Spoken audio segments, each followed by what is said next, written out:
El Nino தாக்கங்களை கண்காணிக்க தமிழக அரசு குழு அமைத்திருக்கிறது. முழு விவரங்கள் என்ன? வணக்கம். எல்னினோ தாக்கங்களை கண்காணிக்க நிபுணர் குழு அமைத்து தமிழ்நாடு அரசு அரசாணை வெளியிட்டிருக்கிறது. வருவாய் நிர்வாக ஆணையர் தலைமையில் குழு அமைத்து உத்தரவென்பது பிறப்பிக்கப்பட்டிருக்கிறது. முதலமைச்சரின் அறிவுறுத்தலின் அடிப்படையில் இந்த குழு அமைக்கப்பட்டுள்ளதாக தெரிவிக்கப்பட்டிருக்கிறது.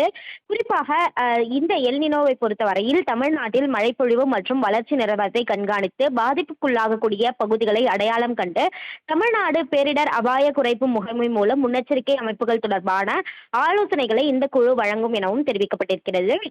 மேலும் பாதிப்புக்குள்ளாகக்கூடிய பகுதிகளில் வறட்சி தடுப்பு நடவடிக்கைகள் மற்றும் வெள்ளத்தடுப்பு நடவடிக்கைகள் குறித்து ஆலோசனை வழங்கி எந்தவித பேரிடையும் எதிர்கொள்ள போதுமான முன்னெச்சரிக்கை ஏற்பாடுகள் செய்திருப்பதை இந்த குழு உறுதி செய்யும் எனவும் தெரிவிக்கப்பட்டிருக்கிறது. குழு உறுப்பினர்களுக்கு அமர்வு கட்டணம், பயணப்படி, அகவிலைப்படி வழங்கப்படாது எனவும் தெரிவிக்கப்பட்டிருக்கிறது. அந்த வகையில்தான் வருவாய் நிர்வாக ஆணையர் தலைமையில் எல்னினோ தாக்கங்கள் குறித்து ஆராய குழு அமைத்து தமிழ்நாடு அரசு அரசாணை வெளியிட்டுள்ளது குறிப்பிடத்தக்கது. தங்களின் முழு விவரங்களுக்கு நன்றி நந்தினி.